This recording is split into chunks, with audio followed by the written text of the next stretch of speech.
Welcome everybody. How we doing? To another episode of the Glory Stories. As you can see, we have a guest joining us. Always exciting when we have guests, right? And greatly appreciate you all tuning in. I'm your host, Korrin Wiggins. As always, want to open us up in prayer, and then we'll jump into it a little bit. Father God, we just thank you. We just thank you for your grace and your mercy, Lord. We just thank you for allowing us, God, to utilize this platform and to fellowship, God. I pray that the things that we say, as well as the stories that we hear, Lord, are fruitful and impactful to our hearts, God, and allow us to draw nearer to you, Lord. I just pray that you continue to lead us, Father, and show us the way, Lord. It's in your Son, Jesus, the most mightiest name I pray. Amen. Amen. Amen.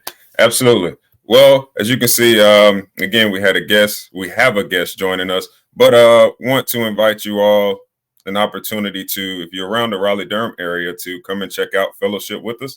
It's called the Player's Prayer.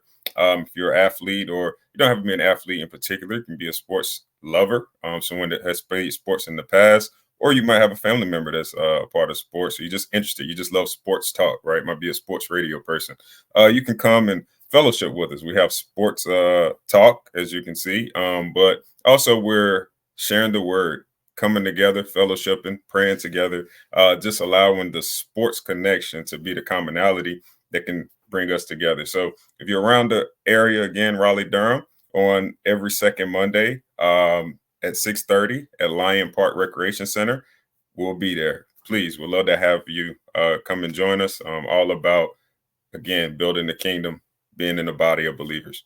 But also want to invite you to join us in our theme for this segment of the year. It's called Have Your Way.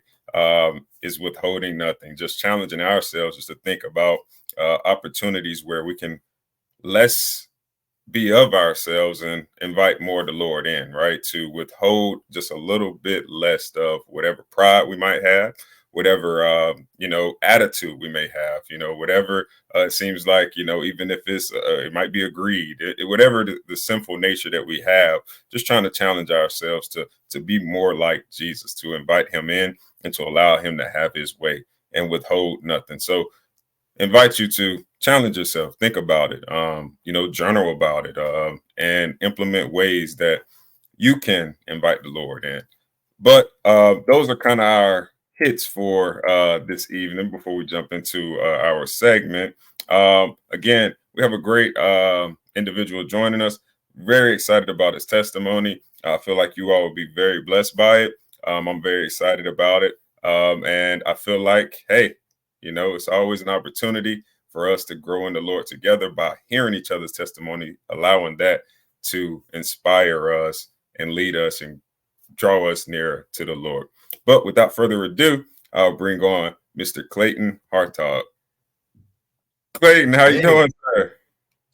well, I'm doing just fine. How you doing there, Corinne? I'm doing well. I'm doing well. I'm glad you was able to join us, man. I'm glad. I'm excited about it. Yeah, well, I thank you for your patience. There was a couple of false starts, if you will, Yeah, to get us here. So I I love appreciate it. you giving me an extra time out there. No, the pleasure's mine, man. Just introduce yourself and get us kind of caught up into who you are and for individuals that don't know. Yeah, for sure. So, my name is Clayton P. Hartog. These days, I tend to go by my moniker that I grew up with, which is simply Clay, and because I've been using a little bit on a professional level, which maybe we'll chat about here in a little while. But Yeah. so I actually I live here in North Carolina, out in Wake Forest. I've been out here a little over 6 years now, and but I'm originally from Utah, which is where a lot of the story that most likely we'll talk about today really Mhm. kind of takes place. To be fair, and so I've been at so I grew born and raised in Utah, the northern Utah area, and then spent some time, graduated from Utah State University, which for folks is the northernmost university. That's the Aggies. Most of Right. these days, you hear all about the University of Utah, the Utes, Absolutely. the larger school in Salt Lake City. But I went to Utah State and then graduated and actually got married all within 2 weeks, which probably Man. played a little bit of the story. Yeah, probably not the recommended plan, but that's the way it went. And then went away to the Army in Texas and spent some time with the United States Army in the medical field, learning EMT skills and radiology technology. So I was not the doc. I was the guy taking the photos. But no. And then Amen. my wife and I came back to Utah, Salt Lake City, where we stayed for the next 18 years and raised 3 boys, Brady, Colby, and Joshua. And Nice. there was there was always a pull to live elsewhere, to see a different culture, if you will. And I think that's a big word these days. And so I just was always very wanting to live elsewhere. And so I tried job wise a few times to move places, but it just never quite worked out. And then finally it did, with plenty of bumps along the way for sure. But Absolutely. and so really what, my for me, it's always been about, kind of people and raising my boys, and they're all now adults, 23, 20, or excuse me, 24, 22, and 19 years of age. And so Amen. it's a different game all of a sudden. They're all adults, Yeah.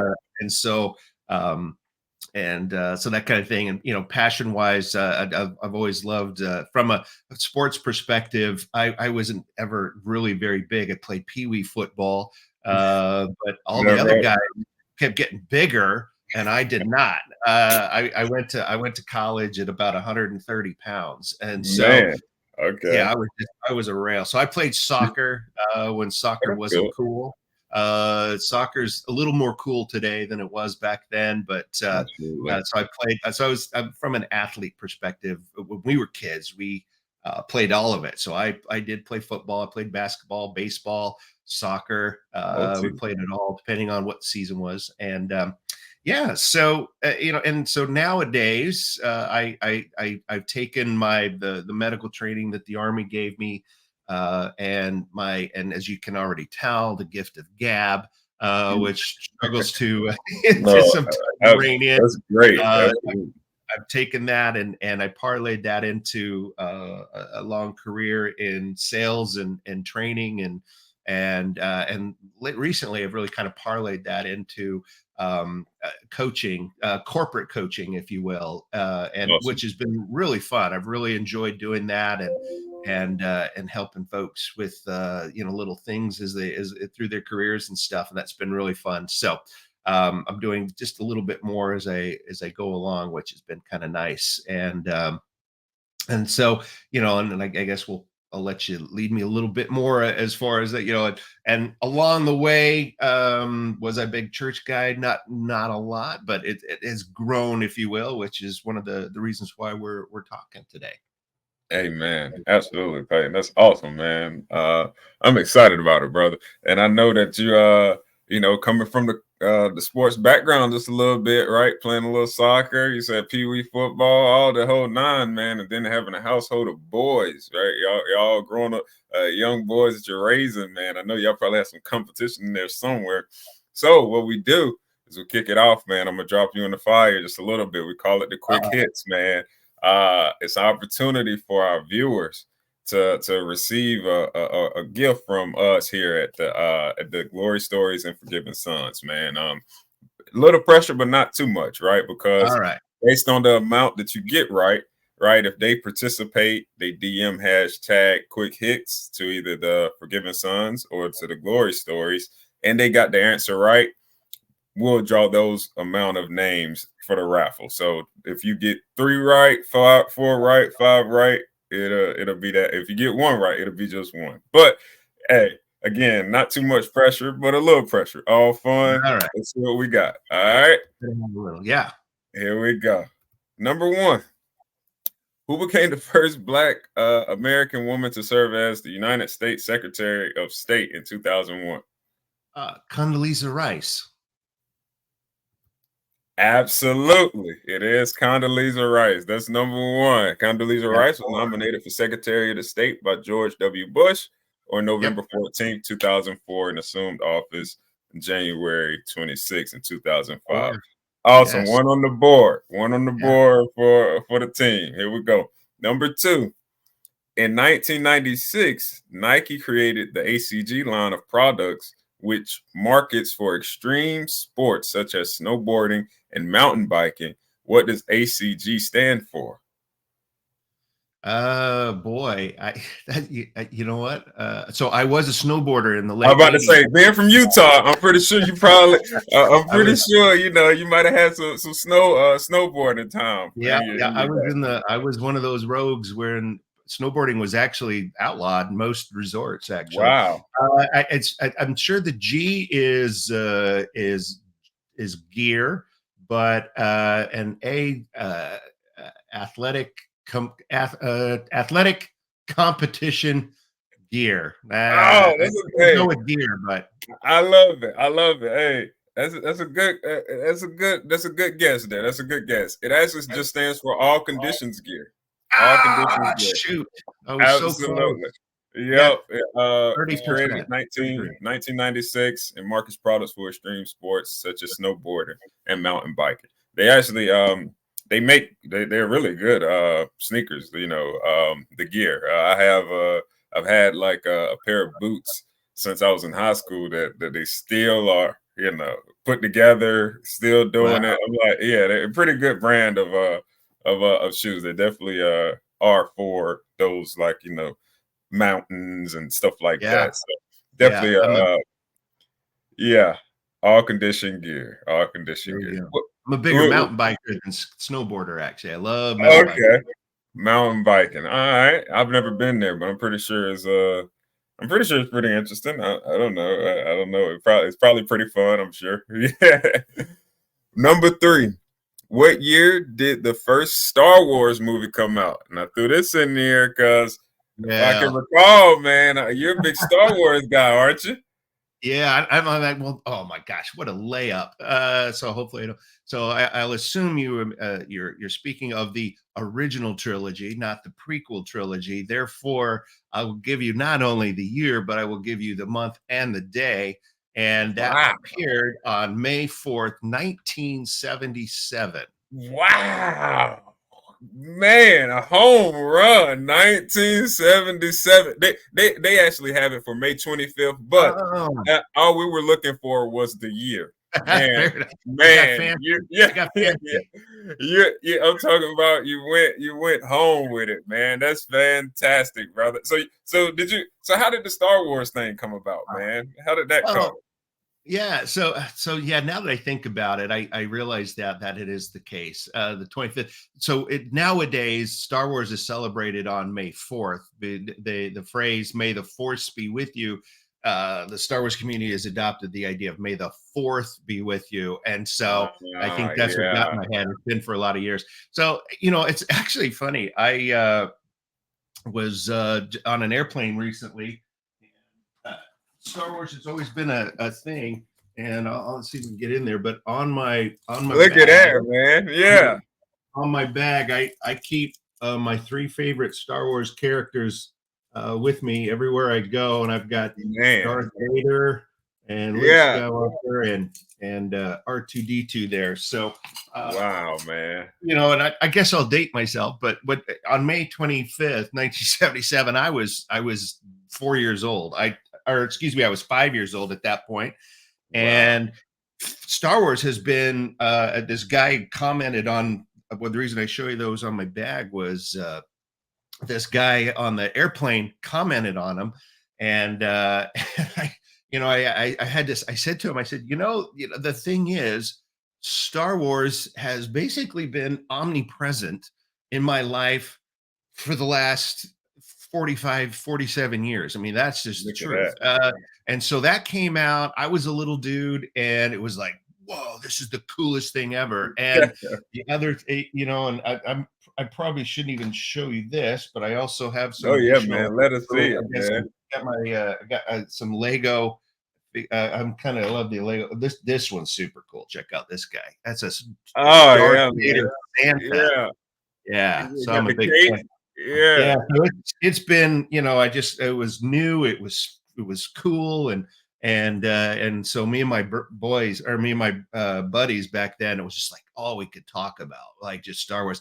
And then they put out the toys, and the toys was really where it really was fun. And so collecting the action figures, these little 3 3/4 action figures. And so they put out between 1978 and 1985, they put out 99 figures, Wow. little action figures. I have 92 of them. That's I mean, great. yeah. So I there's the handful that I don't have, or are the more rare ones that came out Probably, yeah. 1985 when I was a teenager, and I just kind of wasn't as into it for a little while. I was still into it, but I wasn't buying Yeah. action figures.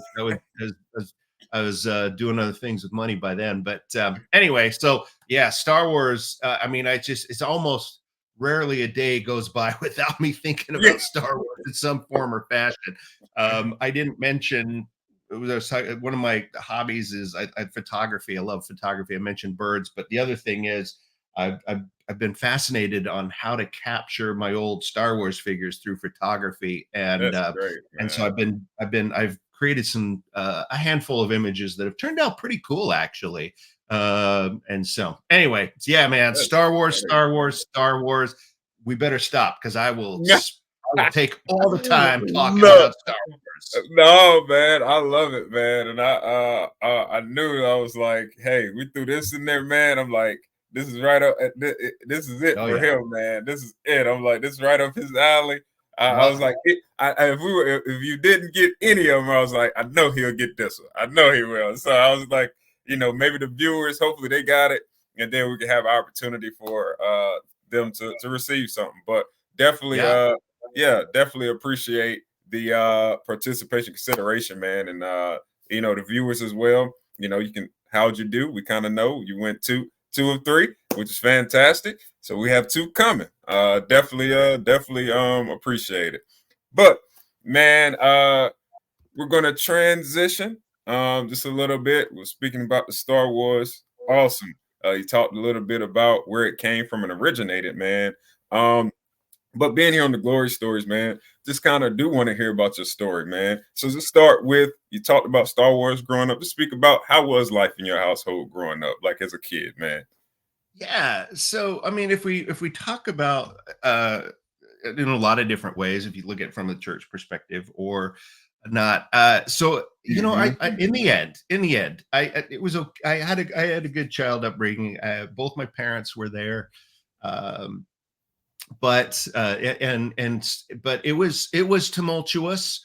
My dad was an alcoholic, as a Vietnam vet. He was a Vietnam vet, and if you look at kind of how those folks got treated when they came back, it wasn't very good. Yeah, And he was one of those that really got affected by that, and so alcohol became the salve, but yeah, it was certainly not the salve for our family, for sure. And so the early years were good, because my parents absolutely did love us, but boy, that alcohol was there for a little while. That yeah. made for some challenges. And um and then but I will say credit to my dad, and he's one that does not go to church or Hmm. and all that. And I'll tell you a little bit about that, why, Yeah, in just a sec. But I will say I really admire my dad for this reason, is that he, at one point, in the mid 80s, roughly, when we were growing up, he recognized that the alcohol was a problem, with, after big raging blowout at the end of the year. yeah. And he went, okay, I do have a problem. And mom says, yeah, yeah, you do. And I remember my brother and I hiding kind of upstairs, looking downstairs, and watching dad pour whatever alcohol was left from the holidays or whatever was in the house on, I don't know, January 2nd, 3rd, 4th of that Mhm. year. And he didn't drink again for about 10, 12, 15 years, I think. Wow. And so it definitely got better for sure. I think there was maybe some irreparable damage, and mom wasn't perfect either by any stretch. But Amen. they were together till till my freshman year in college. So I grew up with both parents. And they took us on trips. We got to see the world. They took us from Utah all the way to Washington D.C. To California. So we had some. Man. They had built some great stuff in us. But one element that really wasn't there was church or God or Jesus and stuff. And the reason for that is talking about that a little bit is simply so I mentioned Utah, and if you know anything about Utah, you'll know that is the home of the Mormon Church, or the LDS Church.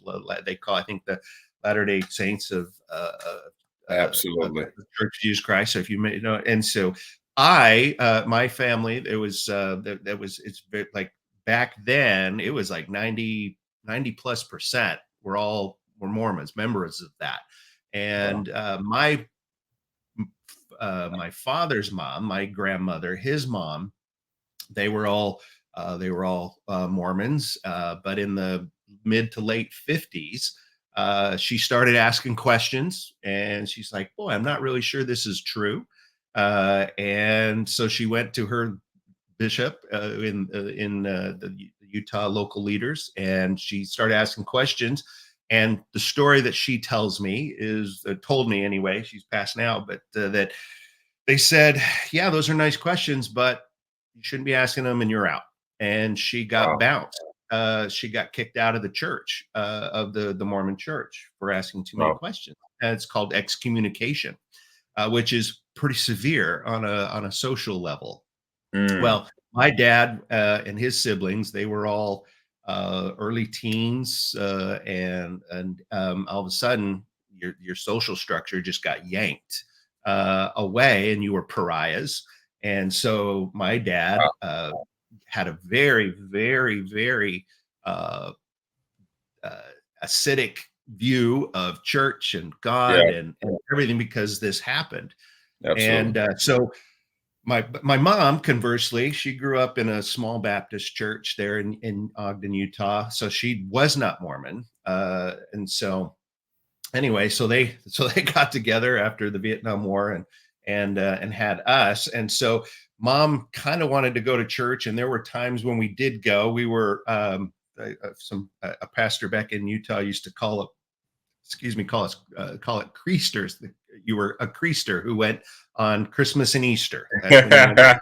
Yeah. Very, Hey, a lot of people yeah, still there. A lot of people yeah. still So there. Yeah. It's anyway, not far. yeah, Yeah. yeah. So but yeah, so we were more or less creasters, and I actually did go to church summer camp multiple years Mhm. and stuff like that. But but it was weird because I wasn't really Yeah. totally involved, and all my buddies that and their families, they were all Mormon. But it's kind of, I can't say that I have a shared experience with others. You don't know how other people feel, but Mhm. I lived in a culture that I wasn't a Right. part of. The Mormon Church owned everything and ran everything. The Boy Scouts, all the social clubs, all the teams, everything Right. surrounded. I was not a member, and it was subtly pointed out on many occasions that I was not. Yeah. But on the other hand, I will, that I could go on for stories for days about how I didn't get opportunities, or things Well, didn't go my way because of my non-member status. But I'm here, I'm alive, right? And so, to be fair, I kind of had that same, maybe not as strong acidic view as towards absolutely. her and towards God as my dad did. But Absolutely. it was tough because it really became very much a me against them deal growing up. And it was like, well, I'm going to prove that I'm just as good as them, and so I'm going to excel at anything I can to Mhm. prove that I can do it. I don't need your church or whatever. Yeah. um, but to be fair, that the challenge was, it weighed on me, and it got hard, and I did become bitter. There was probably more bitterness maybe than I realized. That I can we don't believe it. we're blind to it a lot, but there was the time by the time my late 20s hit, and I now had a wife and a kid, man, I was uh burned and Yeah. hard and angry. And Mhm. I mean, I've just been fighting against that for so long that it was tough. And so my wife was a bit of a she was more of a churchgoer than I was. When we first met, I'm like, hey man, weekends I go Yeah. camping, I go hiking, I don't Mhm. go to church. That's not my jam. Yeah. And at the time she said, yeah, okay. But what she Right. really meant was, well, eventually we're going to go to church. So, and then, yeah, Uh, and so there was this little, and it was interesting because there was a handful of scenarios that kind of snuck in that kind of started going, oh well, maybe there is something to that. And what was interesting is we had this little family, and there were a few times where just I would meet somebody, like even like as a customer at my job at the time, would say, there's this church called the Summit, or not the Summit. That's the one here, mhm. South Mountain. Oh, Okay. yeah. Yeah, So no, no, no, yeah, that's good. Either Summit way, yep. here, South Mountain's out there. Yeah, Anyway, yeah. and it was just real. There was just every once in a while somebody would. There was just this weird thing. Someone would pop in and will say, "Hey, there's this church, South Mountain. You really ought to look into it." And so we decided to finally, July of 22. Our second son was just a few months old, and I remember specifically July 22, and we hadn't been going, and so my older son had never been into a nursery, and he's Right. like, "What is this?" And he didn't like Yeah. it, and Yeah. he was 2 or 3, and so anyway, so it just kind of started with that, and the biggest change was I met all these dudes that were not Mormon. I still had all my Mormon friends, and I still do to this day, and I still cherish Mhm. them greatly. I talk to Yeah. him not necessarily daily, but pretty darn close. We're putting a trip together, but Amen. still, I'm not them, right? There's them, and it's just there's a barrier, whether Right. we like it or not, kind of an unspoken one anyway. But Mhm. um, and anyway, so all of a sudden I met all these guys that were raising kids, but they were like me, and as you and I had chatted a couple of Yeah. times, likes like. That's just the way it is. And all of a sudden I was like, oh, I'm not alone. And Yeah. so I kind of poured myself in. I go into pretty much anything full bore, and so joined a small men's group, and then we started a little poker group, which it was really fun. You throw in Great. 20 bucks. That's all you. It was not a major bet. You just 20 bucks for the evening. That's all it cost you, and it was just Yeah, fun. yeah. And so I started mountain biking, and our families were going to church or camp together. And anyway, so that was kind of the start of going, there's something maybe to this. Yeah. Yeah. No, man. Definitely, definitely. That's that's strong, man. And I know that like I'm interested, man. Like I know like growing up, and you saying you got angry, man, with God, because it's almost like that Jews versus Gentiles feel, right? Like you Oh, feel that's the way like it was. absolutely, you feel like you're an outcast, man, and then you're trying to find where do I fit, and if there is God, how does He allow them to treat this way? But the interesting thing when you talk about the questions, man, and asking them, and then they dismiss your wife for that, man. It how how do you now, man, like, when you talk about still being able to, have friends and everything that, how do the beliefs conflict, or like how does that conversation go? Like how does it, how do you navigate that? So I think right or wrong, I don't know that we really like from my friends back home and stuff. I just really we don't necessarily talk about it directly. Like this is what I Gotcha. believe. Like believe. Right. But I mean, because church is so omnipresent in that culture that I mean, that's what they talk about a lot. Right. And so I just talk about it.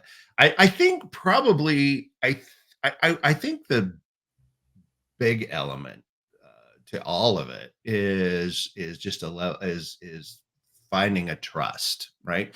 Trusting in there's a plan, trusting in that Jesus that did the work for us, Amen. and just trusting that, and so for me that was the biggest piece because I created a tremendous amount of challenge in my life and in other people's life because I didn't trust anyone or anything beyond Right. myself. As a soldier, you're taught to survive and be badass and all that kind of Yeah. stuff. I almost did. I didn't swear. Sorry about that. No, you Uh, but yeah, but I was always just that hard charging individual, and if it's going to get done, it's going to be by me, and otherwise, and so when you talk about with my wife, that was a really big challenge in the yeah. first, as I met. So we got married in '95, and by the Yeah. time I'm 30, 30 some odd years, this is 6-7 years in, and I typically would just I would make all the decisions by myself, Mhm. buy a new car or buy a trailer to take the family camping, and I didn't get her input, and it caused a lot of friction, Yeah, I can and believe. so really it kind of came down to the trust, is just being and there was multiple instances that kind of led me to go, oh, maybe that's something I need to start looking Mhm. at. And the big one, if I may share this part with you, is which Absolutely. kind of helps is I mentioned the army, and so at so this time in the late '90s, very early 2000s. I was still in the Army Reserve National Guard in Utah. What married wife was I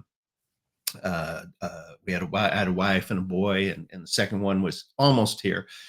Right. And I had an opportunity to go to flight school to fly Army helicopters, Apache helicopters. I'd Oh, taken a couple of man. tests, and they're like, "Hey, you did well enough. Do you want to go fly?" And I went, "Well, who wouldn't want to go fly Apache helicopters?"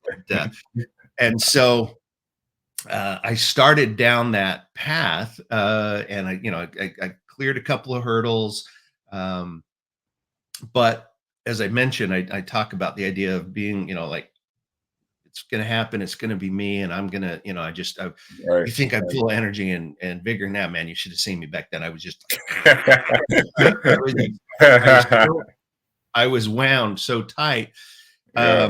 that when I was working towards flight school, married, had a little boy, part-time soldier.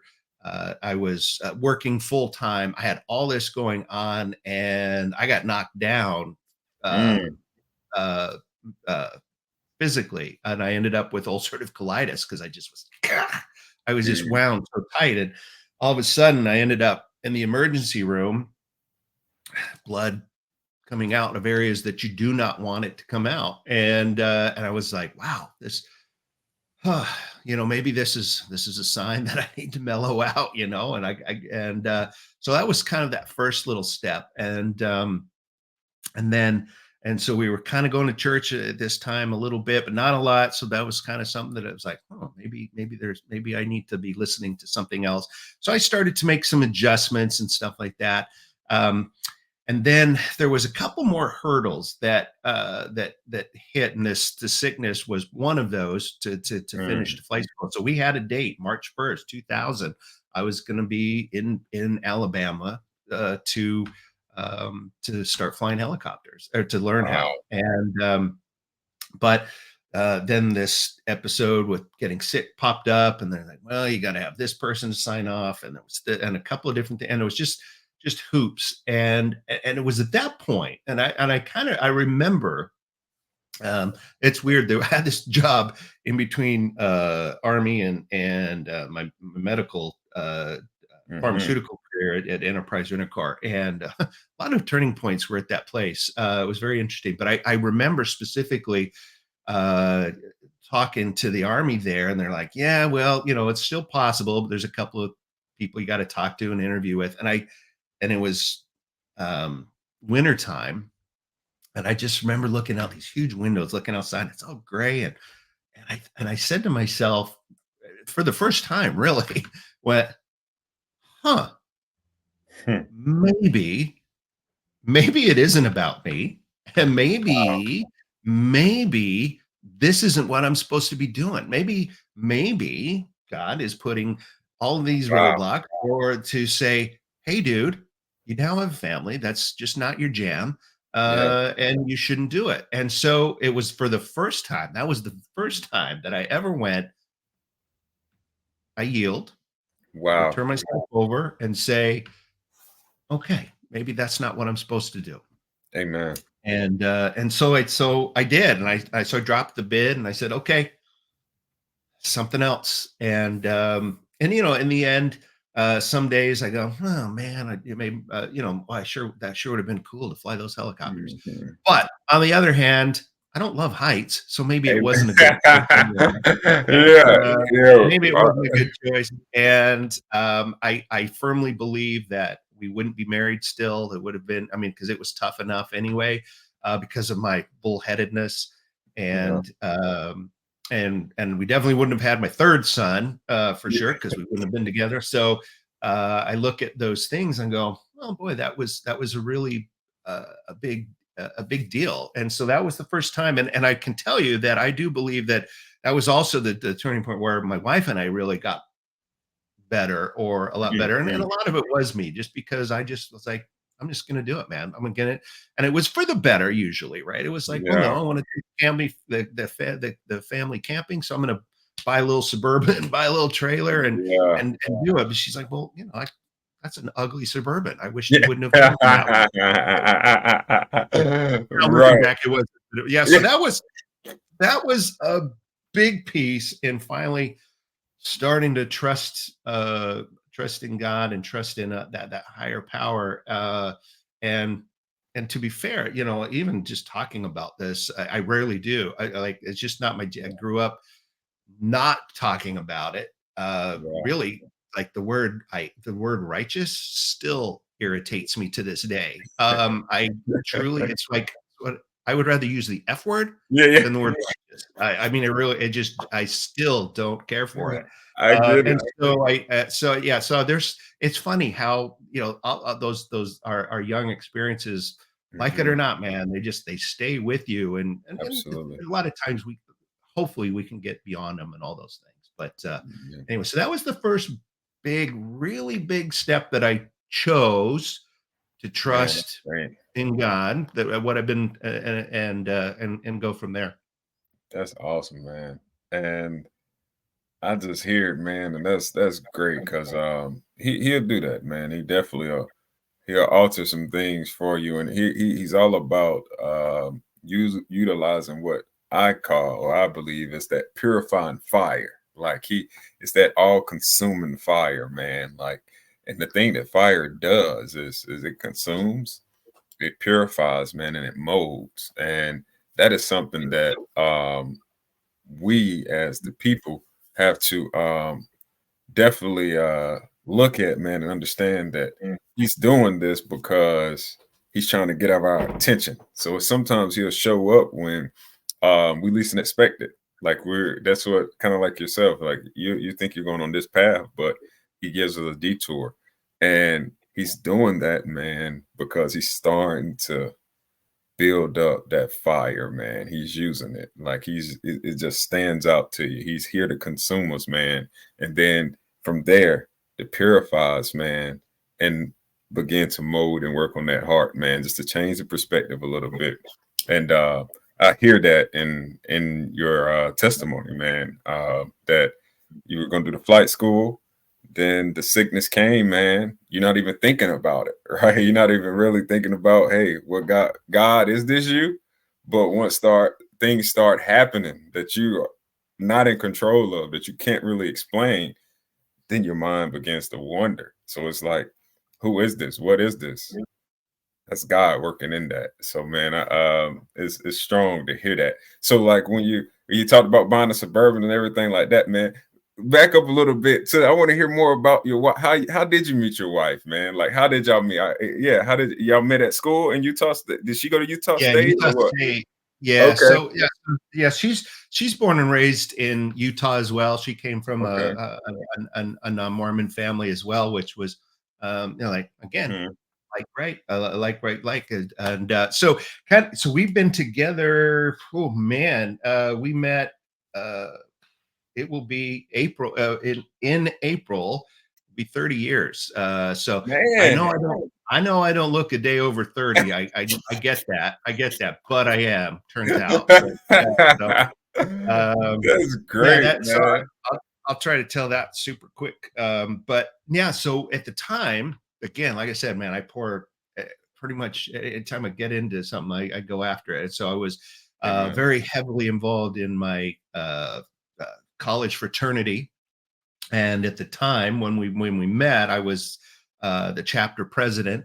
And back then, no one you didn't have like a computer right here in your hand or on an iPad. You had to go to a computer lab if you ever want. If you want, you had to go to an actual room with a bunch of computers to actually use one because we just didn't have our own.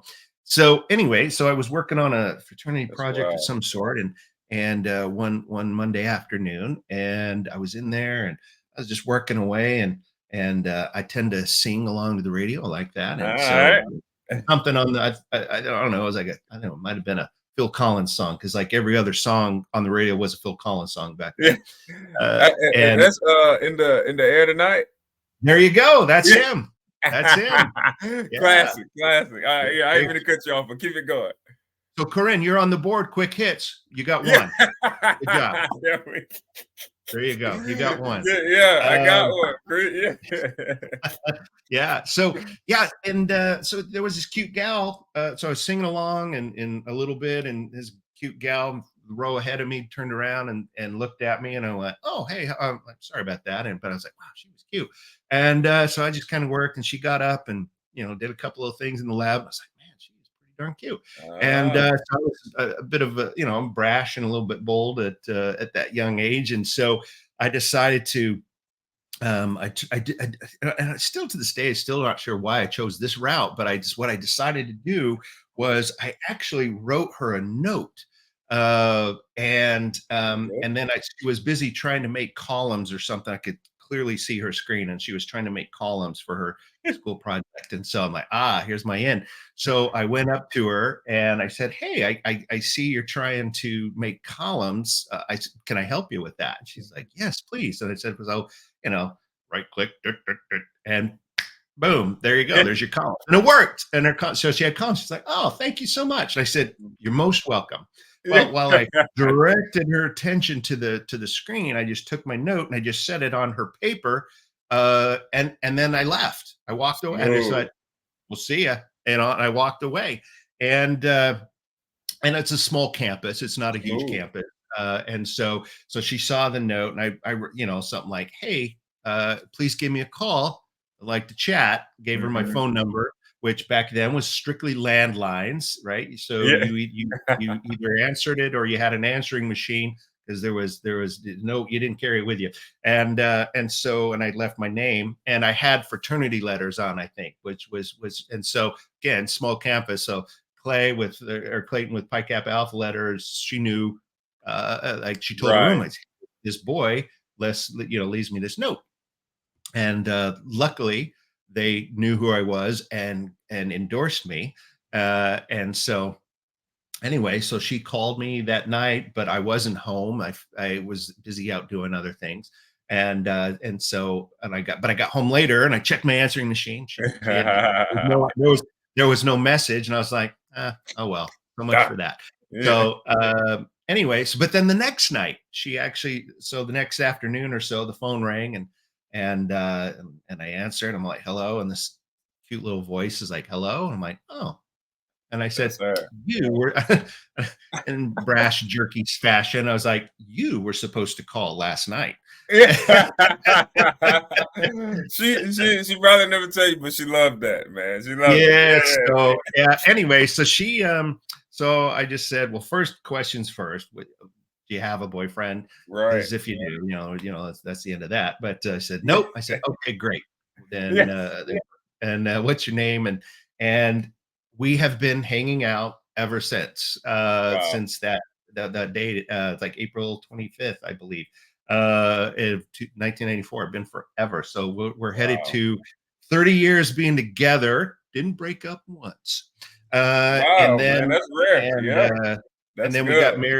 we got married about 14 months later. We do it pretty fast in Utah. And so, uh, yeah, Nothing's so we, wrong with it, man. but yeah, but at the end of the day, I really, you could argue that, um, maybe God put her in my path too, just Amen. because as I mentioned, I was a bit of a brash gentleman. I struggled to control my emotions. Yes. If one in college, if one beer was good, well, then 20 was really Uh, good. And then Right. things would go south. And so I was a little bit, to be fair, was kind of aimless at that time, because I didn't have a ton of confidence based on the challenges that I'd grown up with. I really wanted to go to law school, but I didn't believe I was smart enough. I just didn't, Mm, and at the time I didn't really have anybody in my corner saying, "Dude, you can totally do that. Go for it," right. And then so I just kind of was wandering through college, and then when I finally met her, it went, "Oh, all right, it's time to buckle down and let's." So and again, same thing. I actually had a whole nother path carved out. I was actually going to go work for the fraternity. I'd already been to the headquarters and had It's done, God, did my networking and had lined up more or less a job to be a chapter consultant which is funny because it's what I do now, right? I man. wander around the globe. I wander around the globe helping people, coaching Right. and training people. That's what I was going to do back then. So it's actually, Wow. I'd never drawn that conclusion, but that's very accurate. That was the job that I wanted. I was like, yeah, man, I'm going to go to chapter and help them, Yeah. however I can. So, but that was the path I was headed. And the same thing, Corinne. It's a winter, man. Utah winters are brutal. I remember specifically that winter of '94. We were had been hanging out with some friends of ours, and for the evening, and I remember very specifically saying, I don't know if maybe if I said, I don't know if I said it to her out loud or not, because but I'm like, I'm not going to do that anymore.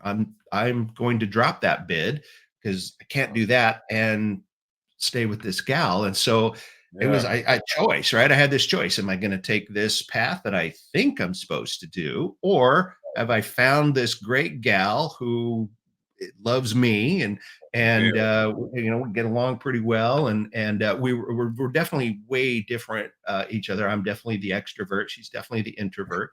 Um, Yeah. I've never met a stage I didn't like. She would Yeah, rather yeah, die you than know, be on the stage. absolutely, absolutely. But, Gotta love, yeah, yeah, it's really so, if I really think about it, that may have been, I can't, it may have been that I didn't recognize it because of where it I was. was at the time.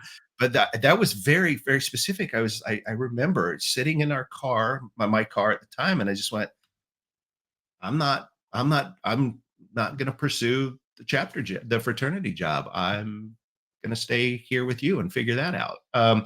Which, and so that was quite, and even then, I still struggle with a little bit of aiming on that. What I can do for the rest of my life. But yeah, so and so, I guess to wrap up with the wife, as we've been there, that first 7, 8 years were challenging. We did love each other and we had some good times, but I just was so full of me Yeah, that I let that overshadow us a lot.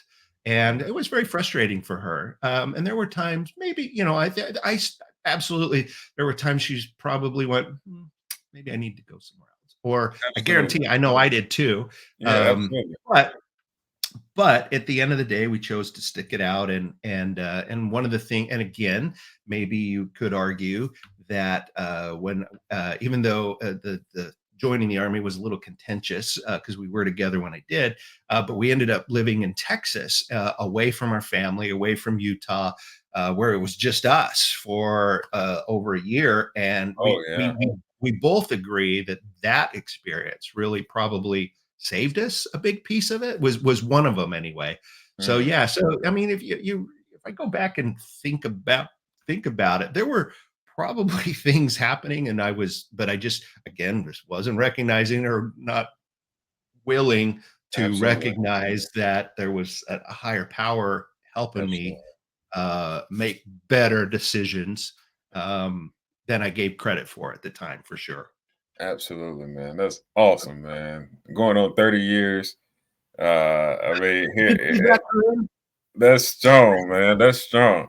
And Praise. yeah, like taking the chance, man, right? Going out there and doing the note, that's smooth. I commend it. Look, How about that, huh? hey, it was worth the move, man. But that was smooth, man. Going from that, man, and you said you chose after during that time when you were married.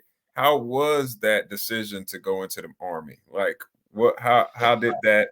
What did Well, that look like, and what made you make the decision? And some things that, again, you might not have recognized it at the time, but maybe some friction came, yeah. between. I know it might have been hard, but God had His hand in that, man. He had His hand in it.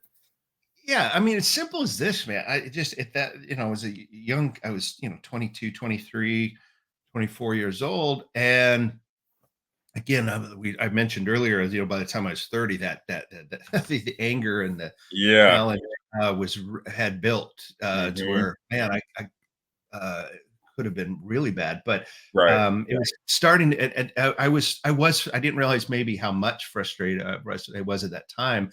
And the truth was, I just wanted out. Like the army was somewhere else. I didn't want to be where I was, and so I think that, and all of the folks that I grew up with, my mom worked on an Air Force base, and so my role models as a kid were all Air Force Gotcha. colonels and generals, Colonel Wiggins and Colonel Floyd and Colonel Stevens. I Wow. remember these guys like the back of my Yeah. hand. And so I was like, well, okay, maybe that's what I. So I was floundering. To be fair, I just didn't have the confidence to say I want to go to law school. And I it just to be yeah, that's the simplest part. I was aimless there. I just didn't know. And then all of a sudden, I graduated from college. I got a job. So I went from single college fraternity guy to married, work 40, 50 hours a week guy. Right. Uh, Yeah. and it was a crappy job. So, and I didn't know how to manage money very well. So we'd get paid, and it would, like all of a sudden we'd get paid, and I was already in the hole $20. And so so there was just, being married was new. I struggled with that. And so truth be told, I did join the army. It was the decision I made. It wasn't, I didn't include her. That was it. So, I Yeah. mean, I'm very lucky that she's still here, because Amen. what a foul, right? I mean, that is such a, that's a Yeah. flagrant, that is a Yeah. flagrant Yeah. foul, Yeah. Corinne. Um, Yeah. Yeah. Yeah. and Yeah. so, You can get up out of there on that one. Yeah. yeah. And so, yeah. So, but I think if I really look at it, I just wanted out Mm. of where I lived. I just didn't want to be there anymore. Um, and so that was a simple way to, do it. I went to the deal and I signed up, and I came home. I told my wife what I'd done, and she wasn't real happy about it. Yeah. But she stuck with me, in the end, we got through it. But here's the thing. Here's the thing, Corinne. I do believe that even though I made the situation in a made the decision in a vacuum, which is a nice way of putting it. Yeah. The time in the military helped me find the discipline and the Amen. drive to direct it a little bit more um, positively. There's no question about it that I definitely figured out um, couple of different things, right? Number one, when you're in the military, they tell you what to do, when to do it, and how to do it. And Absolutely. so to a degree, you have a much lesser degree of freedom. And so when you get out, you realize, wow, okay, I do have a lot of freedom here. This is a pretty Right. good deal. And but it just really and it really taught me a lot of stuff. In fact, I I keep so I ended up at officer candidate school, and I there's some things that I keep with me in that bag, that bag that goes everywhere with me. But I have what is called um, it's called the required knowledge of Mm, new officers, and it's all about uh, the dimensions of leadership and how to write an operations plan and all those kind of things. And so that right. education and that experience, I think, probably also allowed me to figure a couple of things out in the long run too. And so, was it a bad? Was it? Did I go about the decision to join the army incorrectly? Yeah, absolutely. Right. But in the long run, was it a Amen. part of saving me? Yeah, yeah, it was. And if we bring it back to the church thing, which it's really interesting because as we talk about this, there's a lot more. I really when I was like as I was preparing for this, I'm like, well, there's the helicopter story, and It's yours, man. Hey, that's all I got. it's all But glory in there, man. but yeah, but Absolutely. as we talk, I realize there's more to that. Amen. So because when I was in basic training with the Army, um, on Sundays, they would there was a local church that they you could get on the bus and you could go and they'd have a service and then they'd let you just kind of hang out in the sanctuary, have a little quiet time, or you could stay at the barracks and clean.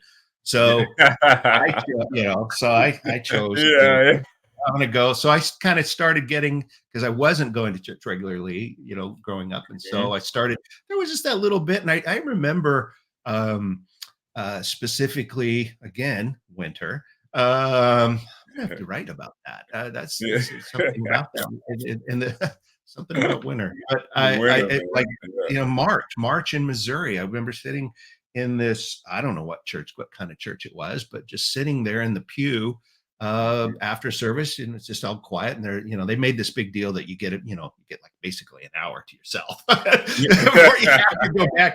But hey, man, an hour is an hour. And Yeah. so I remember sitting there in the pew, um, just quiet, and I'm like, oh, okay. I felt calm and stuff like that. So that might have been another cue or another little experience that led me in that right direction. But truth is, Corinne, I don't think I recognized it at the time. I really Amen. didn't. And I don't know We if that's good typically or bad, don't. but that's where I was. Yep. And we typically don't, man. And no, man, that's is awesome to hear.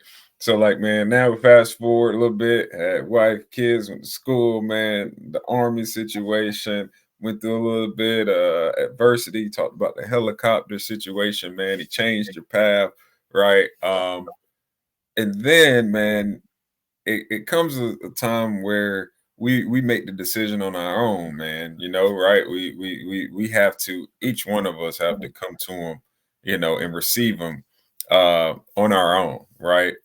Regardless of what we've been told, what someone else might have tried to put in us. We have to make that decision on our own. So, like, what did that moment look like for you? And afterwards, how do you feel like you were changed or transformed, or what Yeah. seemed to change for you? So it was actually the church that we started going to there in Utah that was started on that new path, South Mountain Community Church. Mhm. Um, they had a slogan, which may or may not be controversial, but there's a place they called it a place where you can belong before you believe. And so they were like, "Come on in, man. We'll get God will get you there I eventually." like it. And Yeah. so and so I'm like, "All right, I can take that." Uh, Yeah. and so we actually, so as I mentioned, we started going there in '02. It wasn't until I'm pretty sure I'm right, but it was not until it was either 2007 or Yeah. 2009. I'd have to check my. I got a Mhm. DVD of the testimony somewhere. Yeah. But so either way, but I do genuinely think it was '09. I went to that church and for a good 5 to 7 years, doing lots of stuff. Joined Joe and James and Scott and Bill and Ed. These guys that kind of all of a sudden I had these guys and Jeff. Jeff would be so mad if I didn't tell him say his name. Um, but yeah, so I was surrounded by all these believers, and they were really good examples, and I just had lots of, I had a lot of questions, and I was always blasting them with stuff, Awesome. and Joe probably was the most influential, and I remember, like, well, really, are we, I mean, how do you know all this stuff? And he's like, well, here's the thing, Absolutely. and I'm like, how do you know what you're supposed to really do? And Joe just say, he's like, well, this is how I see it, and maybe it's right or wrong, I don't know. He goes, but like as a kid, right? You can go out in the backyard and you can play, right? You can Mhm. play on swings, you can play, play catch, you can, play with the dog, whatever in the backyard and stuff like that. But it's free will, really, is I think was like Absolutely. what I battle with a little bit. Mhm. Well, how much is it me and how much is it God? Because you remember, it was Yeah. all about my decision making for a Amen. long time, and so that was where I was struggling with was like, well, okay, so um, should I even try? Because it's Right. going to happen either way, right? So how much can I do? And so Joe described it as, like, as a bit, hey, when you're in your yard, man, you more or less can, do what you want to do. You can play on the Mhm. swing, you can play whatever. He goes, but the second you get out of your yard or you go out, play out in the street, well, there's dangers and there's some things you probably shouldn't do. And so that made sense to Amen. me. That made sense to me because I love it. I remember Korrin and like coming back to the army. This was anti anti Yeah. but there were soldiers that it just drove me crazy because they were struggling with weight or motivation, and they would fail the physical fitness test. And like for me, man, I was like, I was going to do the best I could on that physical fitness test. Yeah. And Right. then and there was these soldiers that wouldn't, and then they would fail. And I remember a couple of them were like, well, that's just God's will. And it irritated me so severely. I was like, Yeah. what are you talking about, Yeah. man? Like he didn't just say you have to Yeah. fail. It's like and so I was like, you want to fail, right? So I don't know. It's like what's so if you think about it, it's really interesting because they're like they're using God as why they failed instead of, Yeah. hey, here's how I can do it, right? And anyway, that was part of it. So that time Absolutely. of when I started that time of '02 to '09 was really a ton of growth. We were all, so we were with a married group of a small group, and everyone had kids, and so we did lots of stuff together, and there was lots of conversations, and I spent some time I led a small group for men's for a little while. I will tell you, Corinne, it Great, didn't go man. well. It really felt like a self-help group. It felt like Mm. an AA meeting. I don't know why. I just maybe I didn't have I wasn't a skilled facilitator at that point, but I was like, man, this feels like a funeral. This feels Yeah. awful. Yeah, yeah. And that I didn't want it to be that way. So I did just lots of activity, Mm. had a lot of conversation and stuff, and I think I I guess at some point I went, all right, it's time to get in the water, and and so I did, and I guess I know I have it in my files somewhere, but because I write everything first, and so I got it all written out on a lot of that story, which would be curious to see. But I will say, there wasn't like this necessarily, and this may be anticlimactic for your listeners, but there wasn't like this It's just like there was those pieces that I've talked about along the way, Mhm. but as far as like, all right, I think it was a combination of being, because I really truly believe in being an example to everybody, but an Amen. example to my kids. And so, all right, I'm gonna, you know what? All right, I didn't really believe in any of this growing up, or struggled with it, and so now I Right. do. And so I want to be I think a big piece of it was just to be an example for my boys, Amen. be an example for my wife. Um, and so I did. And I will tell you, I will say that I do believe there was a bigger, a greater sense of peace uh, Amen. at that point. And my afterwards, I just I was able to. I think I let go. You hear that all the time, right? It's like you Amen. surrender, if you will. Amen. I kind of did. I kind of did. And even I still have a little bit. There's still Absolutely. that holding on to it a little bit. Absolutely. I'm like, did I really Constant. surrender? I know it was my decision, darn it. With Right. withholding nothing, man. Just a little bit less. We But I all will there, brother. We're all Yeah, there. but I will say there was, after that, I'm like, okay, all right, I feel better. Um, Amen. and and each year it's gotten better for the most part. A couple of rough roads in there along the Absolutely, way, man. but I will, yeah, it definitely was a turning point, and I think it was the uh, conversations with Joe and some of the fellas, and having a little family, and recognizing uh, being a good example to them, and all that stuff really kind of led to that moment in '09. Amen, man. That's awesome, man. That's great. Shout out to that's the power of community, man. Right? Like that's Yeah, why it really it's is. yeah, that's why it's such a thing. Being isolated, man, is such a dangerous, man, scary thing, right? There are only a few Yeah, people that were able to really handle the isolation, right? And you think about the Spirit led Jesus into the wilderness, right? And then Satan comes to tempt him in the wilderness, right? Because he's by himself. But the fact of the matter is that that shows us that when we go and become isolated, it can get wicked. It can get dicey, right? And yeah, we're nowhere near Jesus, right? But yeah, we do have the power of the Holy Spirit holding us and sustaining us. But the dynamic is that being in isolation, man, is risky, right? So that's power to the community that you had around you, man, and just being open to it, being receptive of what they're saying, as well as just being interested, right? So be you transformed by the renewing of your mind, man, in Romans. So like that is what sparked your interest to start asking the questions, right? Like I'm interested. So man, that's fantastic to hear. And currently now, right? You get into your role. Now you're working, what, transitioning into the medical sales area. Like, how did you get into where your field now? How did that come about? yeah. So like I said, man, I was a bit aimless, but I knew what I was good at and what I liked to do, and that was to be, to be in front of people. And one of the things, I've probably mentioned to you before, I love strength finders. And when I Absolutely.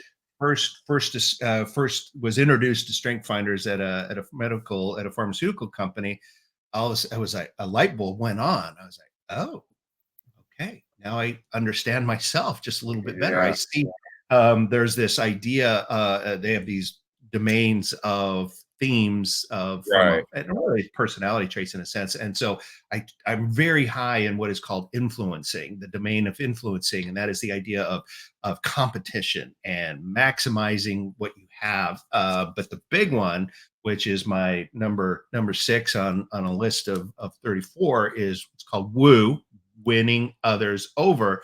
And Gotcha. man, that's just my jam. I just love it. Like anywhere I go, man, I'll just start talk to anybody. That's a problem. You have to be careful sometimes as you get into other countries, right? But and so yeah, so a lot of it just really, it was just like that I just like talking to people and sharing ideas Amen. and helping. And I think that's an innate in almost everybody, is wanting to help others. And so everybody's Absolutely. stronger in others. But what I realized when I got into this, so I parlayed my medical education as a radiology technologist and Right. EMT skills. I knew medical stuff, and so I was able to take that and then some a successful career at Enterprise, and then springboard into a pharmaceutical role because I could speak the language and I could talk to people, and so that's really kind of what started down that path. And I love going into offices, doctors' offices, and asking them to prescribe medication? No, didn't care for it. But you know what I did like to do? I love to educate, and I love to talk about it and to convince others, like, hey, yeah, this makes Amen. sense, right? And so and there were times at Enterprise and even in the Army as well that I had an opportunity to train, if you will, or teach. And then those are the parts that I just savored those. And so I started trying to move into those types of roles. Um, and it was harder to get there as I wanted. Like I tried for a couple out of state, again, that theme of just trying to get out, and but it didn't quite work out. So from a career perspective, I made, again, taking the reins into my own Yeah. hands. I chose to become a small business owner. I left the corporate world and decided to buy a business with a business partner, and see how that went. And the short answer is it didn't go well. Uh, so long story Learning short, experience. Yeah. yeah, long story short, there were some successes, but from a financial perspective, it didn't go well. And I had a family, and so I couldn't stay there for very long. Right. Um, but here's why it was and if you think about it, well, I kind of had to do that to find where I am today. And why that is because part of the business, that we had this business, but I built a side business called it was called Light Touch Education, and I built a training program. I had this, Korrin, you'd have loved it. It was this, I had this, what I like to call my training dojo. And I had this room, and I had the big screen, and I had big open space in the back for activities. And at the time, we taught a lot of medical treatments and stuff, and so I had them build this spotlight area where we would put an exam chair, and the lights would be, and then I had a camera installed so that they could, so that we could, so people could see and broadcast. And of the business time, that was the piece that it was actually profitable, and it was actually the piece that I loved doing. And I'm like, I finally, at that point, it's sad to say, but I mean, in late 40s here, all of a sudden I went, wait a minute, this is what I should be doing. This is a Mm. training jam. This is what I love to do. I'm good at it, I believe, anyway. Yeah. And so that's Absolutely. what I need to be doing, man. And so when it was time to leave the business, though, that was the roles that those were the roles that I went after. And I'm thankful for two dudes to because I was doing so good, and then I choked up, but I'm all right. Um, but to be fair, failing, because at the end of the day, I said, hey, I'm going to buy a business that's in distress, and I'm going to make it awesome, and I'm going to take care of my family. Turns out that didn't happen. I failed. Right. I ended up with no money, and I had to start all over from a career perspective. But two dudes hooked me up, and it's one of my best buddies from Utah, one of my good Mormon friends. He was working for a company there, and a training role opened up. And so I reached out to him, and I said, hey, man, you got a training job at your company that I would love to try out for. And he said, send me your resume. I will personally put it on the hiring manager's desk, and Awesome. and put in a good word. And sure enough, man, my good friend Phil did that. And then Can't beat the that. other guy that ended up hiring me, his name's Homer, who's actually a pastor up in upstate New York. He's very much a godly man. Hired Awesome. me, hired me, and in a sense, he's, I needed a job, I needed to work, and Homer hired me, and I've been Wow.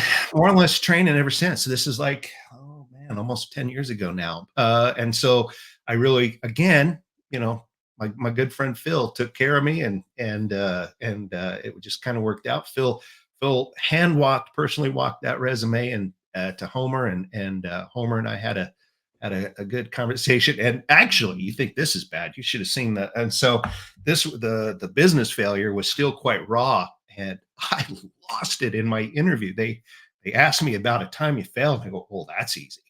But what I didn't realize was how raw it was still at that time. And I was just like in the middle of a job interview, I just lost it in front of Yeah. like 5 people, all these all these people that I was gonna work with. And I remember I'm just like, man, I'm sorry. I didn't realize it was, but again, I should have known, because I'm a bit of I'm emotional in the first place. But anyway, I guess, Vulnerability, man, is strength. yeah. And so I guess that show of emotion worked out, because Homer's like, man, I want to work with a guy like that. Come on now. So really, yeah. So it was that really put me on this trajectory. And so since then, I've tried to, like, Wow. how can I help other folks? And so I went to got a certification in Strength Finders coaching. Got another little coaching thing through LinkedIn, and then Awesome. here at my current employer, I've been able to connect with Franklin Covey, their leadership programs. So I've been able to get certified in 3 of their Awesome. programs. They have 2 new. They've got a newer version of one program and a brand new version that I need to start that I'll get certified in the next few months. And so I guess what I've done is I've recognized that at the end of the day, Korrin, I'm just not going to be CEO. I've missed that boat. That boat. You never know, man. You never know. I wanted to be to be fair though, of my small business, I was CEO. There you go. You already checked the box, brother. You already checked the box, man. Been there, done that, man. Yeah. Been there, done that. Yeah. But I said, when we were forming the business, I said to my business partner, I said, well, I want to be CEO. He goes, well, I want to be managing partner. I'm like, okay.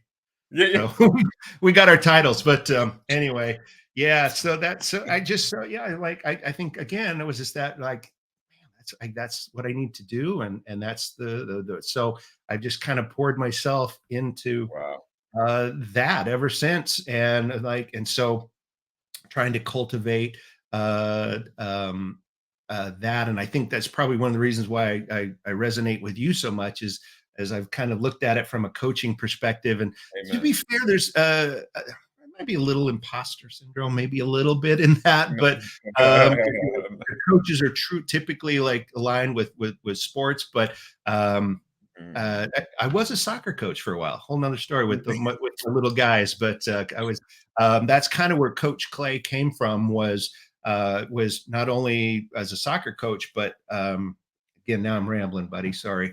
No, you're perfect. But I was part of this that walk when I talk about from 02 to 09. I cut my teeth in Sunday school, and so part of how I developed how I teach now was in the classroom. Was in the Sunday school classroom, and they said, here, you get the middle school boys. I'm like, okay, well, so if I can figure out how to connect with them and how to reach them and keep their attention, I probably would be able to do that with adults too. Amen. And so, anyway, so I spent a lot of years doing that. And so what was interesting, another kind of seminal moment, we were at church summer camp, and I had my band of 13-year-olds, and I don't know where we were going. And this one of them goes, "Hey, coach." Yeah. And I said, I looked at him, and I'm like, "Coach?" He goes, "You just look like a coach." Fair enough. Right. I said, all right, because I wore my tight Under Armour shirts, and kind of, but and so they all just started calling me coach. And I went, I like that. I'll take it. And And that's so really what you. I mean, uh, that Coach fits it, Clay, man. Coach Clay was born in the wilds of southern Utah Yeah. at summer camp about a decade ago. Crazy enough. So yeah, Wow. I mean that's really kind of how I ended up here. Is I finally just there was just those couple of things that not doing well, and that not accomplishing what I set out to do as a business owner, and then finally recognizing that hey, my where I'm good is here, and I can make a difference with people. And luckily, I had some folks that were put in my way, or put in my path to help me Absolutely. get where today. And I'll tell you, Corinne, if I may, and we may be getting close to the end, I suspect, but Oh, you I fine, I man. I say, I today I'm the happiest today than I've ever been. Hey, I'm man. more, I guess I'm more content. I'm more at ease. We still, we go to our local church here. We've got we've got a nice small group of couples that we hang out with, and Awesome. we talk about the sermons sometimes. Sometimes we just get together and have Yeah, them together. absolutely. That's actually my favorite. There you Um, go. Yeah.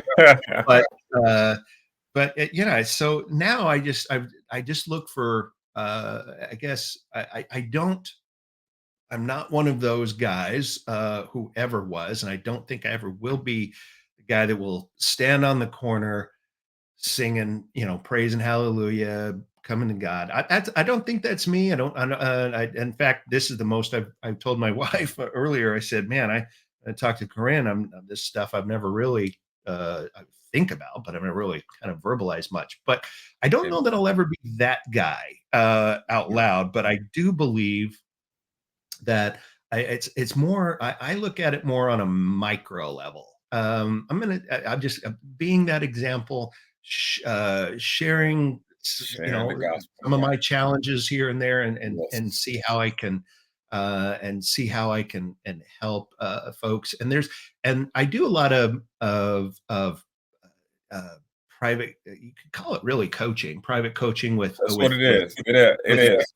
I have family members, I have friends, I have people I don't know, but I don't talk about it because what we talk about is what we talk about. And so, Absolutely. and so I know that maybe sounds a little hoity-toity, but that's where I guess I've decided that's my sweet spot, and that's how that's Amen. is just is being a good example and helping others navigate their way through, and when it comes up, it comes up. I know Amen. at our church, they do talk of like, well, you got to get out there and witness and da da da da da. I struggle with that, Corinne. I Yeah. just It takes time, man. It takes time. No, but can't say the R word. I can barely even say the R word, but no, man, like in addition to that, man, like the incarnated witness, man, incarnational ministry, like that is powerful. But in your own, like your everyday walk, everyday life, man, like conversations, Jesus had 12, man. He chose 12, right?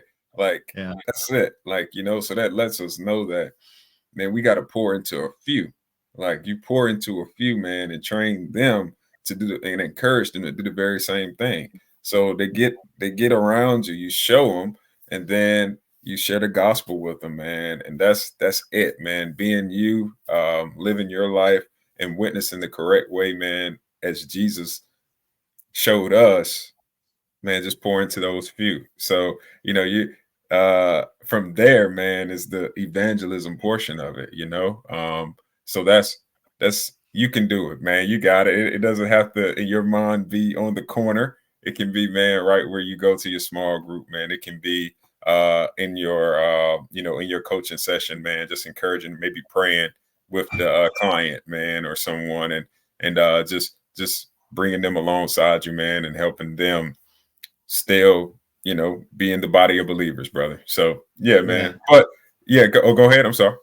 I was gonna say, I'm gonna I'll share one thing with you that the Hmm. only people know about it are my boys. They do it too. I've got them doing it now, but Awesome. because I'm fascinated at the reaction that I get a lot.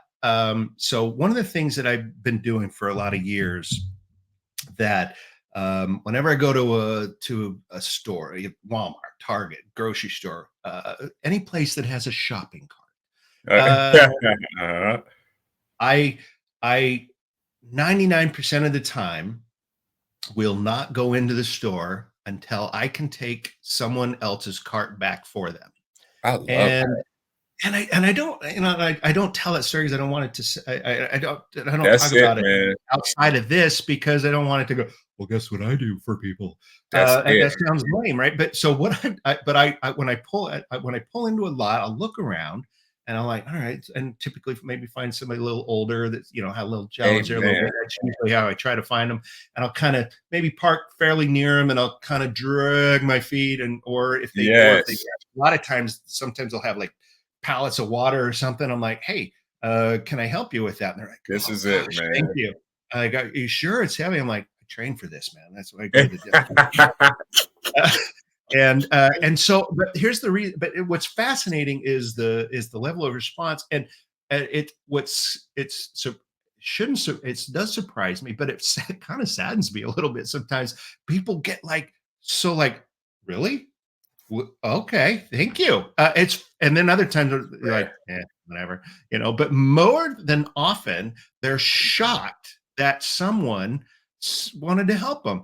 And a Absolutely. couple of times I've been like stood on my phone just waiting for a second while Yeah. they finish. You don't want to step in too much, Right. uh, but but yeah. So I guess that's what I'm saying, Corinne, is that's just an example of just doing to me it's little things. Like I said, I'm never going to stand on a street corner. That's just not my jam. But That's it, I brother. will take in grocery cart after grocery cart after grocery cart. Um, and man, it just and it's a nice reward. Like, may I take that for you? Let me finish. Take that. I'm like, well, gosh, yeah, sure. Or mom's battling a little kid, and it's like, hey, let me take that in for you. Oh, thank you. Amen. Yeah.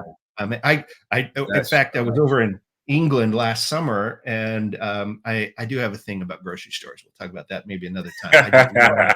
I am fascinated with grocery stores. So every country I visit, or work in, I'll go to the grocery stores. I was at this grocery store last summer, and I'm like, well, I'm going in the store. I got to do my cart thing. So I kind of look, and there was a little wow. old gal, and she was just hunched over, and I'm like, ooh, this is a win. And so I'm like, hey, let me take that in, or let me finish putting these in the car for you. She's like, oh, that'd be great. And she was just so small.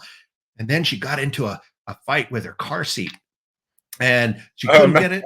And I'm like, "Can I help you with that?" She says, "Well, okay." And I don't know, it might have been broken or something, but all of a Yeah. sudden, my tiny little gesture turned into this 5-minute ordeal trying to get her seat adjusted accordingly. And we're in England, so it's on the opposite side, so it's a little weird to Ah, the yeah, yeah. feels all strange. But anyway, point being, Corinne, what looking forward, to me, it's those little That's things it, man. that for me, that's what I'm gonna do. And I've got my boys doing that a lot of times. Like when we're together, uh, they know that we can't walk into the store until we've taken somebody's carts in, and we just like, That's who is it strong, today? man. Who is it today? So anyway, that's a little, yeah. Again, I don't talk about that one very much. I don't want it to sound all No, I'm man. cool or whatever. But to me, that's just those little. It's the little things Amen. that make a difference. And I would say, and this is where you sing "Kumbaya" a little bit. Is you say like, what if everybody did that? What if, Right? man? What if and it costs you nothing? Costs nothing. It's free. It's absolutely free, right? So if we did all these things, it would just be, um, man, boy, things would be a little smoother, I would Amen, think. man. And that's no, man. That's man. You're describing it. You're hitting it to a T, man. That's servant evangelism, man. Yeah. Just that right there, man. Being on mission when you go somewhere for Christ, man. That's being on mission for him, man. Showing the love and heart of Jesus, showing the love and heart of servitude, man. That is it. Like, and in those moments, man, when they ask, I'm just trying to share the love of Jesus. I'm just sharing I just want to serve because he first served us. That's it, man. That's a seed. And that's awesome that you do that, man. And that's encouraging to hear. And you think that's little, man. It is a little thing per se, man, maybe to us, but man, to him, man, it's massive, man. That's a massive thing in his kingdom, man. So I'm glad, man. Keep it up, man, and leading your sons that way, man. That's awesome, brother. That's awesome. But when we finish, man, what we finish with is what is called the 2-minute drill. All right. So Another one? yeah, 2-minute drill. It's not a game. What this is an opportunity for, I had questions submitted, and individuals that are coming up and coming may want to do what you are currently doing. Kind of just give them some insight into how to make the transition, some things that you experienced. They just submitted a couple questions, and you just answer them as best as you can. All right. Yep. So the first question, I'm gonna read them off here. Someone submitted, what should I study or have on my resume to make me a great candidate and effective at what you do? Oh, and what I do? Absolutely. It's Oh, all about, okay. yep. Yeah, Yep. what to have on your um probably the biggest thing is to have on your resume is examples of being in front of people or teaching people. And there's a lot of ways you can do that. I volunteered at I used to volunteer at the kids' schools. That was a big one. Volunteering again, church is a big one, right? You know, like I said, I cut my teeth doing a lot of kid Sunday school classes.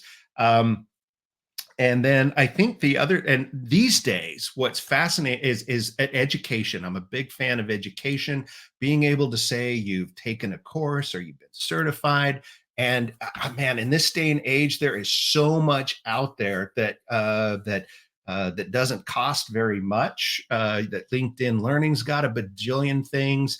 Udemy's got a bunch of stuff. I mean, there's there's lots of different things, but probably the biggest thing is just finding an opportunity or two to, if you want to, is to get in front of people. And there were a few times where that there was a couple people in the room, but man, I did it anyway. And one of the other big one, I stalled for a minute, but here's the big one. Here's what I'm going to recommend. There's an organization. It's called Toastmasters International. It's, I think, toastmasters.org, I think, but Toastmasters, like as in I toast to you, toastmasters.com, Toastmasters International is a organization that teaches public speaking skills and leadership skills. It's all it's all laid out for you. You get a manual. It says, here's your first 6 speeches, and tells you exactly what the rubric is and all that stuff. And then Toastmaster chapters or groups meet all over the planet. They are everywhere. I know they're in our area here, and most of the time the dues is $100 for a year, and so you can go and be in front of people every single week with Toastmasters, and you can practice. And so in fact, if I pulled up my what I call my digital digital brag book, if you will, digital portfolio.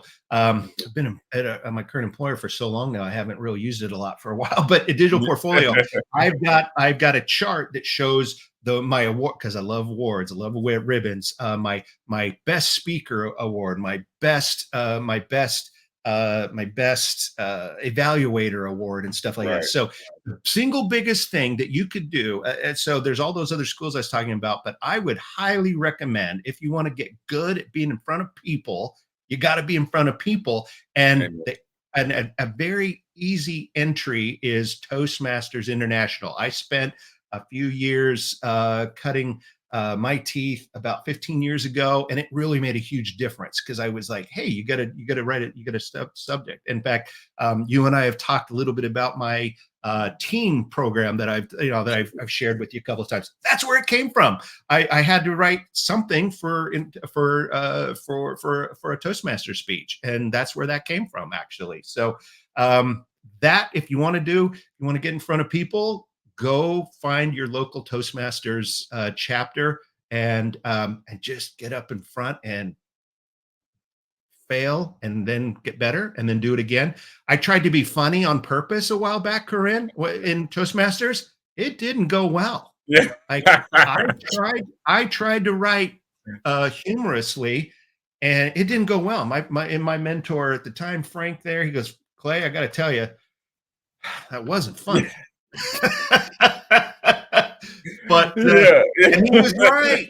It wasn't funny. I'm definitely more of a reactor when it comes to comedy. Anyway, Toastmasters International, that's the way to get started. Awesome. Awesome. Number 2, what is the most challenging part about what you do? Yeah. So I think for a lot of folks, and I've been able to get over it. I mentioned like I said, my wife, like they say people, a lot of people fear public speaking versus death more, right? They'd rather die than be in front of people. The most challenging part is that fear of not connecting with your audience, the fear of failing, and or sometimes finding that energy to get up, because believe it or Right. not, it takes a tremendous amount of energy for even an hour. And a lot of times, so like my Strength Finders workshops these days, or my Franklin Covey workshops, they're from 8 to 4. It's all day, and you have to figure out how to. And so the biggest challenge is ensuring that you connect with your audience, and how you, and so some ways to get beyond that is knowing who your audience is, knowing a little something about your audience so that you can kind of draw on that, and things like that, Right. and you, and at the end of the day, probably another big thing of challenge sometimes is you just is the lure of not being yourself or trying to yeah. So you got to make sure that you maintain yourself. But yeah, the biggest challenge really is just is is fear of bombing. And I have there have been a couple of times, man, I thought either I didn't prepare for my audience, or I thought I knew my audience and I didn't. And oh, I'll tell you, this one time, and it wasn't going well. It was in my pharma job years ago, and I was in front of the group, and it was clear what I was saying was not resonating. I was failing. Oh My no, man. It went physical, dude. My throat literally tightened up to where I was like, Yeah. I'm like, Yeah. I could not get enough water. I failed. So I was like, it was so Oh wild no, how man. it manifested physically, and my throat tightened up to where I couldn't speak. I was like, that was bad. Anyway, I know. connecting, and just ensuring that you make a connection with your audience. That's a big challenge. Amen. A couple more here.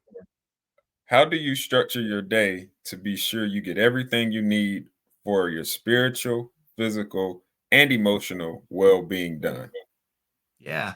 Um, So I'm again, I love to talk about Strength Finders, and look that up. Strength Finders, it's good stuff. I'm a maximizer, is one of my top themes, and so it's my natural inclination is to try kind of stick it in, and so I am. But the other big thing for me is futuristic. I always look forward. So I'm a chronic calendar watcher. So I think probably the best way that I would describe all that is planning ahead, having a plan. I love to tell people it's pretty difficult to get to B if you don't know where A is, right?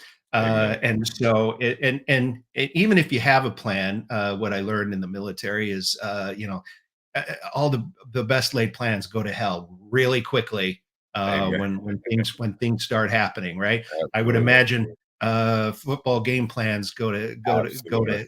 go the wayside pretty quickly. I imagine too. You could probably tell me a story or two about how the defensive game plan didn't hit the mark. Yeah, Right? absolutely. So how do I, Absolutely. fit all that in? So it's a lot about planning and making sure it's setting that aside. knowing what's coming so that you can put in the most important pieces.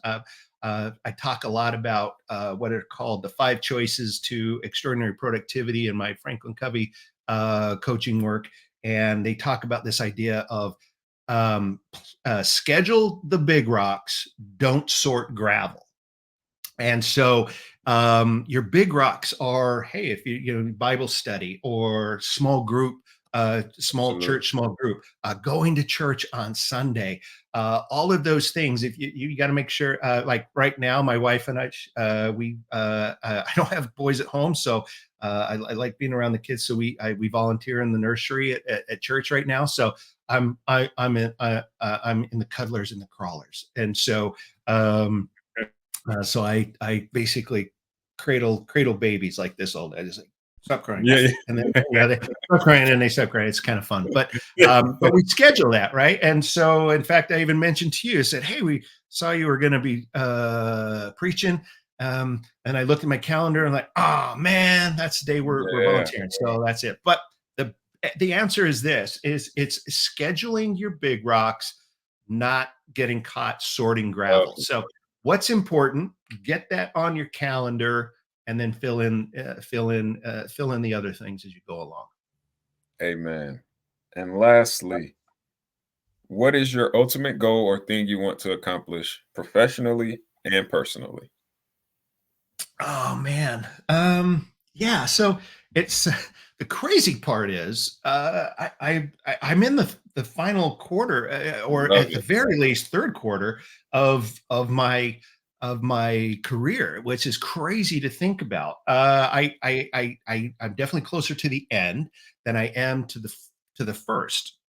But here's in my heart of hearts, and this is something that I've always struggled with. To be fair, is writing down goals or even talking about or sharing them, because it's like they might think I'm dumb or silly, right? So I do typically don't. But here's what I would love to do. I would love to do more of what I do as about a third of my job right now, and that is that coaching element. I spend a lot of time right now talking about new product training and stuff like that. But it's the Franklin Covey, it's the Strength Finders. Man, I would if I was able to do that full time, that would be awesome. And there's some the way to do that is a couple ways. One, you could work for them, or which that's very rare, or you could start your own business. Right. Already did that. Wife's not a big fan of that. So I already played that card. Can't do that one again, I don't think. And I don't think I really want to. Paychecks are nice. So the biggest goal to me is just doing more of that professional development in the Strength Finders, Franklin Covey type of stuff, and so I'll be looking for in my next role more of that versus right now. So it's about a third of what I spend my time doing, but I would love for it to be all the time. That's what gets me excited. Is doing that type of coaching and stuff like that. I get really fired up, and it's so fun to have people come back and say, "Wow, what you really made a huge difference." I did a Strength Finders course last week for a group at my employer, and a couple of days later, we were at a big meeting, and from the stage, one of the sales leaders says, "So." As I was dancing last night at the awards event, I was doing this thing, and I realized I was just trying to maximize, which is one of the things we talk about, maximizers. He goes, I realized what Clay was talking about, how we just do it, whether sometimes we don't even realize it, and he was right. And I was like, I just wanted to dance my tail off because I knew I wouldn't be able to later. And so it's things like that. Or when I was talking with a member of my training team right now, and she says to me last week, she said, well, so as I'm planning out my big rocks for the rest of the quarter, which is cool because I trained on we trained on that last fall, and so that vernacular of scheduling her big rocks stuck, and she's using it. Yeah, so it's those little nuggets. And man, I didn't win an award. No one knows, and these are just little interactions. But man, Absolutely. that to me, that's the goal, is to just affect more people like that. And Amen. if Love it. if she's scheduling some big rocks, and then that just goes out from there, and this guy's recognizes that he's a maximizer, so he figures out how to do better with his sales team and all that. Man, everyone's better, and it's all just because of those little things that I coached on. So yeah, man, the big thing is to do more of that. That's in this third to final fourth quarter of of my career. And who knows? I may not even stop. I just might even keep going. You never know. Yeah. Amen, man. And that's awesome, Clayton. And I thank you all for your submissions. I hope they were beneficial for you. And that would conclude our 2 minute, but also our segment for this episode, man. And are there any final words before we close, Clayton, that you would like to give or provide? No. Well, yes. But I'll do it quick. I'll keep an eye on the clock, because I can talk all day. No problem. First of all, let me just simply say thank you to you, Korrin.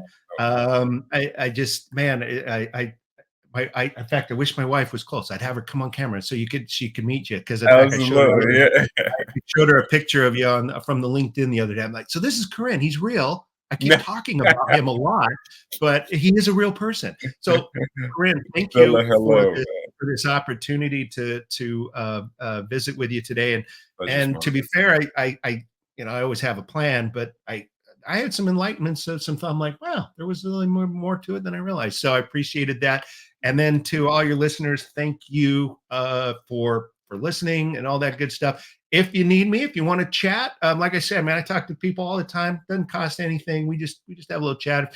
Help you out at all? The LinkedIn's there. You can find me there. It's all connected back to the phone and all that, so you can find me nice and easy.